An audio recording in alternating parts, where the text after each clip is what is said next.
வணக்கம் நண்பர்களே. உங்க வெயிட் லாஸ் ஜேர்னில மிஸ் ஆகக்கூடிய சீக்ரெட் மற்றும் முக்கியமான இன்கிரீடியன்ட் பத்தி தான் சொல்ல போறோம். அது என்னன்னு பாத்தீங்கன்னா வெந்தயம், ஃபெனுக்ரீக் சீட்ஸ். ஏன் அப்படின்னா இது நம்ம சாப்பிடும் போது நம்மளுடைய பசியினுடைய அளவு, பசி எடுக்கிற அளவு கம்மி பண்ணுது. நம்மளோட செட்டைட்டி லெவல் இன்க்ரீஸ் பண்றதுனால தேவையில்லாம நம்ம ஸ்நாக்ஸ் சாப்பிட்றது கம்மியாகும்.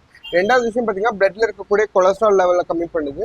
மூணாவது பாத்தீங்கன்னா நமக்கு இன்சுலின் பாடியில் இருக்கக்கூடிய இன்சுலின் ரெசிஸ்டன்ஸை ஓவர் கம் பண்ணி இன்சுலின் சென்சிட்டிவிட்டி அதிகரிக்கு. இதனால டயபெட்டிஸ் அண்ட் கொலஸ்ட்ரால் நோய் ரெண்டுமே சேர்த்து இருக்கவங்களுக்கு இது நல்ல எஃபெக்டிவானவை. நாலாவது மற்றும் ரொம்ப ரொம்ப முக்கியமான விஷயம் என்னன்னு பார்த்தீங்கன்னா நம்மளுடைய பாடியோட மெட்டபாலிசம் பூஸ்ட் பண்ணுது. நிறைய பேர் பார்த்தீங்கன்னா டயட்ல இருப்பாங்க, வெயிட் லாஸ்க்காக 2 இட்லி சாப்பிட்டு இருப்பாங்க, ஆனாலும் அவங்களுக்கு வெயிட் குறையவே குறையாது. ஏன் அப்படின்னு பார்த்தீங்கன்னா நம்மளுடைய பாடியோட மெட்டபாலிசம் ரொம்ப கம்மியாக இருக்கிறனால. ஸோ அவங்க டெஃபினட்டாக இதை ஃபாலோ பண்ணி இது எப்படி யூஸ் பண்ணணும்னு பார்த்தீங்கன்னா நைட் தூங்குறதுக்கு முன்னாடி 1 ஸ்பூன் வெந்தயத்தை தண்ணியில் போட்டு ஊற வச்சுட்டு காலையில் அதை குடிச்சா போதும். இந்த வீடியோ உங்களுக்கு யூஸ்ஃபுல்லாக இருந்திருக்கும் நம்புறேன். ஓம் சக்தி.